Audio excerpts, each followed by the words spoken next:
Hello guys, welcome back my channel, Jopel TV. So ngayon nandito naman tayo sa ating munting kusina. So ngayon na yung in-unbox natin guys na kitchenware. Kasi ito dati ito luma natin. So papalitan natin yan at iyon ang binili natin. So dito natin ilalagay sa wall. So pati ito para hindi magkalat-kalat. So alisin na rin natin to para ilipat natin doon yung lagayan. Yung mga kutsilyo na to. So dito natin ilagay dito sa gilid. So papakita ko sa inyo paano maglagay, paano mag-install ng kitchenware na yun na lagayan natin. So kung napanood nyo, ito yung unang in-unboxing natin. Ngayon ikakabit natin. Ayan, so tara, samahan nyo ako, let's go!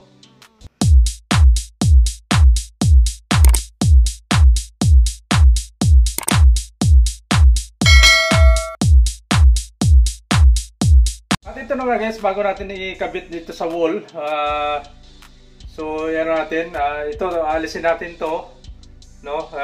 Yung luma natin, so alisin natin. So dapat dito natin ilagay sa gilid pero hindi pwede kasi pag nagugot tayo ng kutsilyo, dito alanganin, so babangga sa dito sa ilalim, so masikip. So napagpasya natin na dito na lang ikabit sa kabila dahil ito ay bakante. So pwede sa mahugot dito, mahaba. Ayan, hanggang dito sa kanto. So ngayon, lagyan na natin ng tanda yan para mabilis natin butasan. Ito.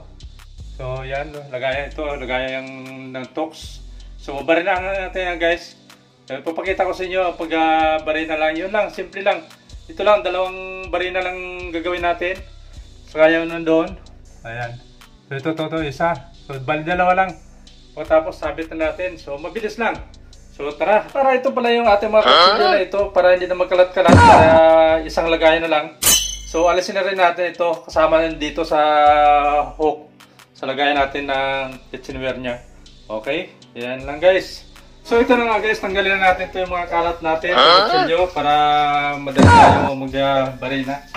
Yan para hindi isturbo. At siyempre ito, yung mga kalat na ito, nakasabit lang din naman ito kaya madali na kayo. Agoy. Hindi para na guys. So nakasabit na yun. Ayun. Ayan, nalaglagan na. Ayan. So kaya para malinis yan. Para madali lang. So ito natin muna. Lagyan natin muna sa lababo. Ayan. Ito wasak na. So hugasan na natin mamaya. Ayan ulit. Ayan. So para malinis na yung ating paggalaw dito. No? O yan. So bali dito natin lagay guys ha. So kukuha tayo ng ano. So bali ito pa lang gagamitin natin na tox. Ayan. Bali dalawa yan. So tatlo yung plastic niya, may reserva na isa. At ganito kalaki ang barina na bala ng barina ang gagamitin natin, itong bato. Ayan, para tama-tama na yung laki guys, para hindi lumuwang yung ating tox. Ayan. So sakto-sakto lang yan, sinukat ko na rin. No? Sinukat ko rin ito. Ito ang laki. So yan, tama-tama lang kasi yung ulo ito malaki. Ayan. So ito lang, sakto-sakto lang yan guys. So umpisa na natin para matapos na natin. At ito na nga guys, ang ating gagamitin ng barina ay Black Decker. Ayan, so Black Decker yung kanyang pangalan. Ayan. So ikakabitan natin yung ating bala ng barina. Ayan. So at dito naman yung kanyang pangsikip dito sa ano para hindi matanggal. So make sure na sakto. Sakto lang yung kanyang barina. Ayan, ganito. So pakanan lang yung pahigpit. Bali may tatlong butas yan. Ikot nyo lang tapos higpitan ulit. Ayan. Isa pa. Yan. Kasi may ipin-ipin yan. So pag masikip na kayo, so okay na. Ayan. So saksak na natin. Meron tayong saksakan sa tabi natin kaya ayan, try natin. Oh. Okay na. So dito tayo sa so ito na ibabarin na natin dito sa kabila guys. Nandahan lang kasi baka basag yung tiles. Oh.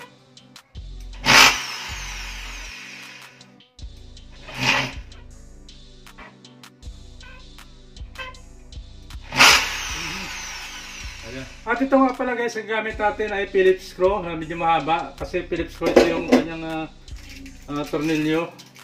Kaya kanyang screw. So Phillips. Kaya ito yung gamitin natin mamaya sa Torx. Ayan. So tapos gamit tayo ng plies. Ayan, para pampukpok dito sa ating Torx. Yan mamaya pagpasok pa. Dahil sa ngayon hindi pa rin natin nabutas. Yan na may butas na kabila wala pa. So dahil dumudulas yung barina natin. So kailan pa dandahanin natin. So ito malapit na rin ito guys. Ayan. So patuloy tayo para matapos tayo. So ito na nga umpisa natin ulit ang pagbabarina. Ayan.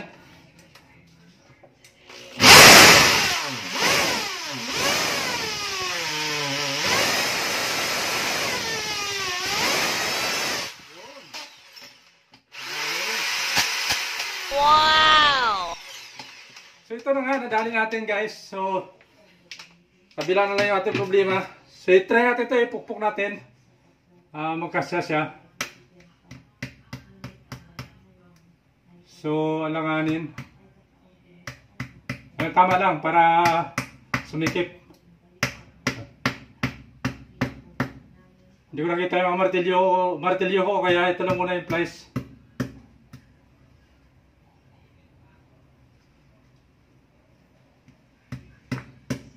So alanganin, dagdagan natin butas. Nako, nawala na. Oh no! So yun yung butas. So yun na guys, nakabit na natin yung ating Torx. So sa kabila naman tayo. Subukan naman natin, medyo mahirap dito.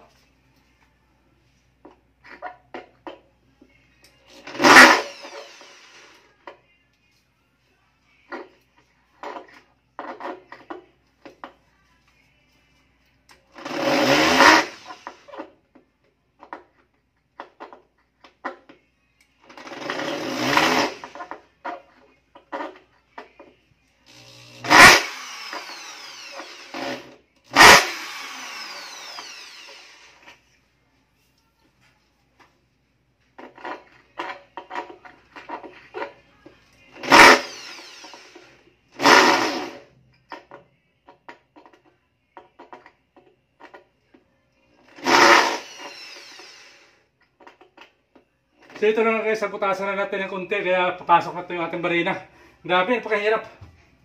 Yung kalagayan.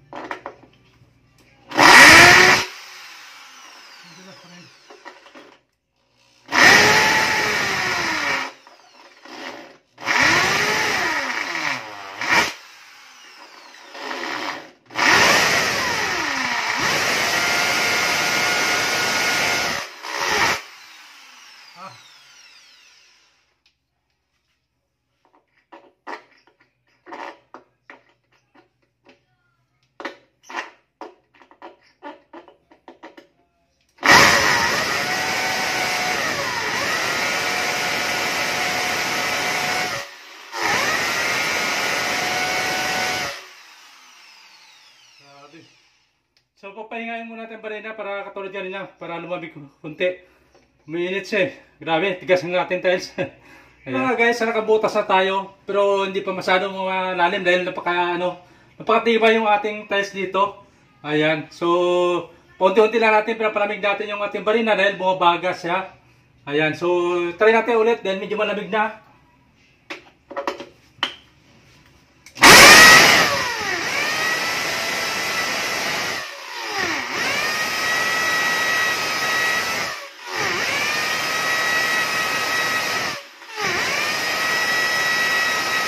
Ito na guys, habang pinaantay natin yung paglamig ng ating barina ay kakabitan natin to yung kabila. Ayan. So itutok natin. Matigas talaga sa kabila guys, grabe. Tigas ang tiles na ito. Ganun lang ko.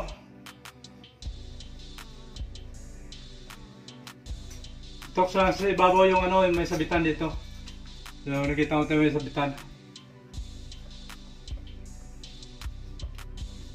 So naka-flat naman siya. Yan.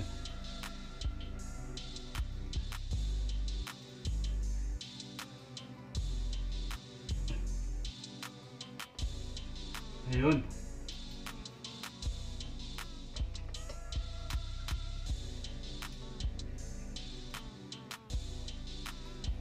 papantayan mamaya pag natapos ang kabila natin. Pero medyo ano na, 1/4 inches pa lang. Grabe, tigas talaga. Ayan, paunti-unti na natin dahil uminit yung barina, bumabaga. Ayan, so pahinga naman tayo ulit. Ito na guys, mapalit tayo ng bala ng barina dahil inapudpud yung kabilang pakpak niya, nagpudpud yan. Oh no! So dahil sobrang init. So mapalit tayo ng isa. Medyo malaki konti para ano natin, para mabawasan lang. So medyo malaki na to kasi kompleto pa siya. Ayan. Palit na tayo sa dahil bumigay.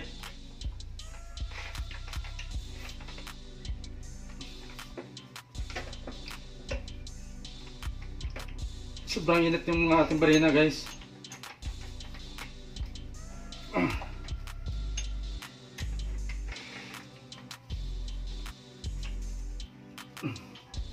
So try natin ulit ito.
Mabaga rin.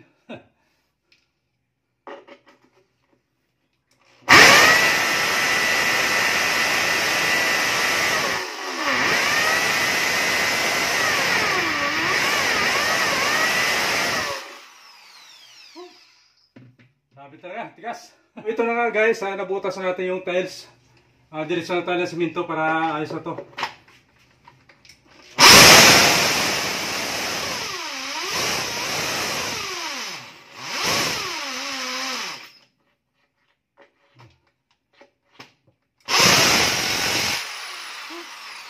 Galing na natin.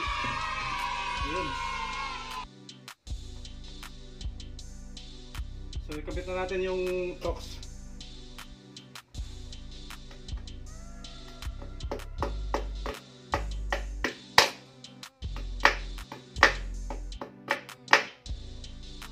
Ayan.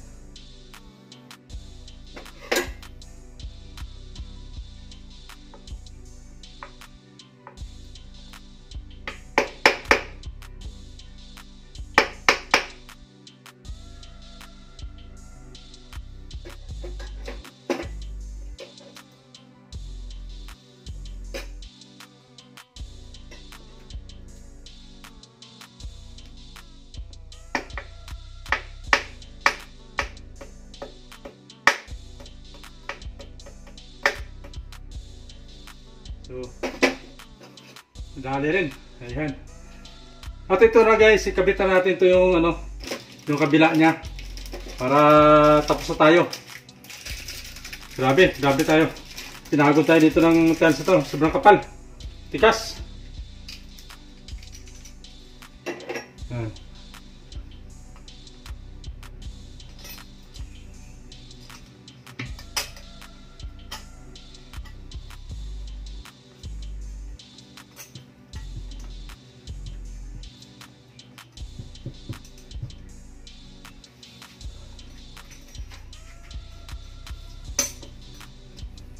Dali rin, paunti-unti lang guys.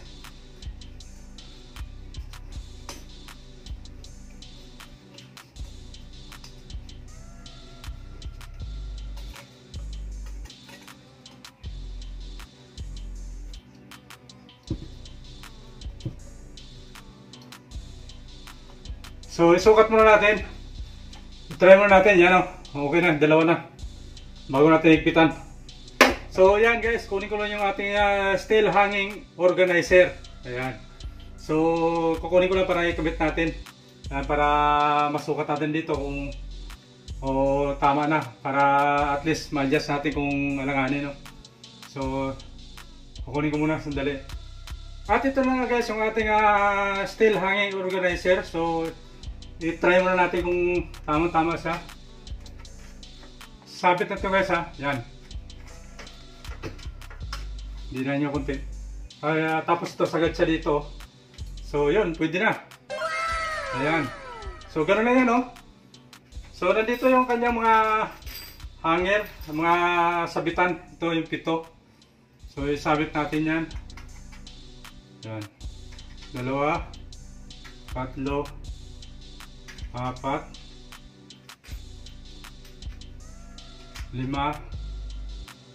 7.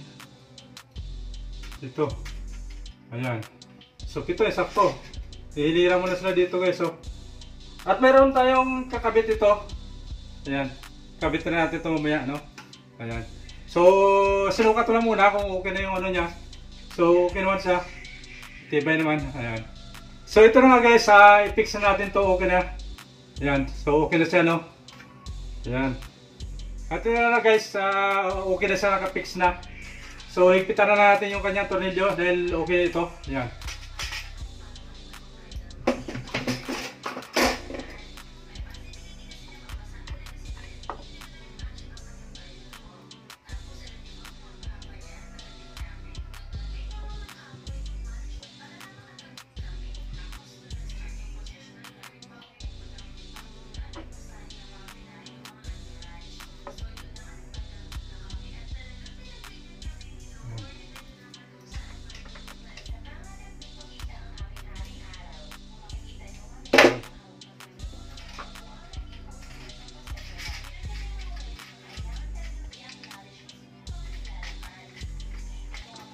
Sabit na natin guys, yan.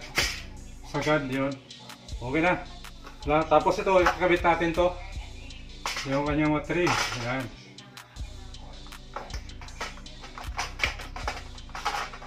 Pwede chopstick. Yan. Diba? So, okay na. Ilalagay na natin yung mga kutsilyo. Ayan. At ito na guys, ilagay na natin yung mga nakakalat na kutsilyo. Ayan. Ayan o. So sa gilid natin yung mga mahaba. Ayan.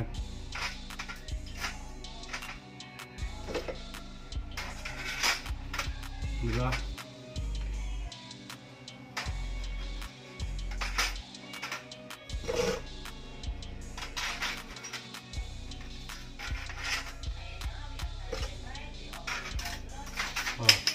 Lumusot yung isa. Ito manipis, yung manipis dito na lang yan. Dito na natin ilagay yan. So goodbye ito. Goodbye na, wala na natin gamit to. Yan, para wala tayong kalat. At kasi dapat dahil ito guys medyo kalawang na, kaya napaisip ako bumili ng steel hanging organizer sa TikTok shop. Dito sa Ulite shop. Yan. Ulite shop. Yan, set out.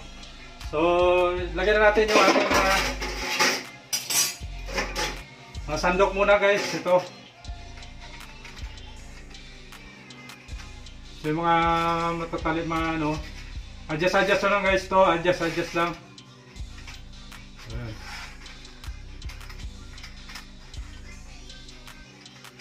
Ano? Katulad dito, yung mga ano dito lang sa dulo yan. Pwede siya doble yan. Pwede rin. Ayan. Oh, di ba?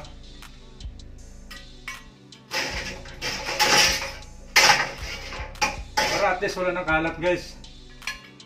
Ayan. Dito mga mahaba, pwede natin doble dito, pero dito muna. Ayan.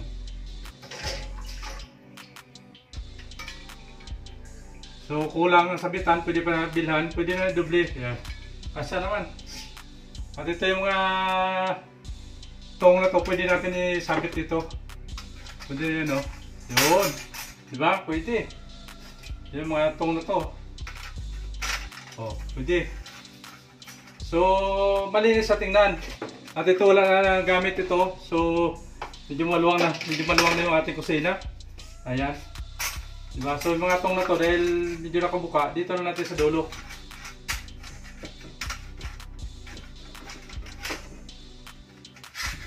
Ayan. Yun o. O, diba? So, isang napakalaking bagay dahil nabawasan yung ating kalat. Ayan. So, yan lang. So, yan o. O, diba? Kasi dito dati, dito nakatayo yung ano, nakatayo yung lagay ng kutsilyo. So, hirap. At least dito, dito ka lang magdukot-dukot o. Yan. Yung mga kutsilyo na maliliit, dito, pwede rin dito. Yung ano, yung chopstick. Ayan, pwede na. So, ito yung... So, convincing guys yung ating steel hanging organizer. So, galing sa TikTok shop. So, yan lang. Ipapakita natin sa inyo. Maraming salamat. Sana napulutan nyo ng kunting aral sa mga hindi po marunong sa mga bahay. So, kahit kaunti lang, simpleng installation lang. Pero natagalan tayo doon sa pagbabarina dahil napaka kapal ng tiles sa atin at matigas. Bumabaga yung ating barina. At na bumigay yung isang nating bala. So, yun lang. So, kung nagustuhan yung video ito, huwag kalimutan ay like, share, and subscribe. Ayan, para maraming makapanood. At pindutin ang notification bell all para lagi kayo updated sa ating mga bagong videos. So, yun lang guys. So, yun lang guys. Napakaganda na tingnan dahil malinis na. Ayan. So, wala nang kutsilyo dito sa ilalim natin. Nalisan natin kaya swabe na. So at dito yung luma, wala na rin. Ayan, so papalinisan na natin yan. Ayan. Dito sila lahat. Kutsilyo. Ayan, so napakaganda ng ating stainless steel hanging organizer. Ayan. Diba? So ayos. Dito lang tayo nahirapan magbutas kanina. Ayan. So dito ganoon din dahil matigas yung ating tiles. So sa paghirap, kunting hirap, ngayon okay na. So naging successful na ang ating mission. Ayan, so ayan, ganda na. So pandagdag forma sa ating kitchen. Ayan, thank you, God bless. So yun lang guys, maraming salamat. God bless to all. Series vlog, I love you all. Bye bye.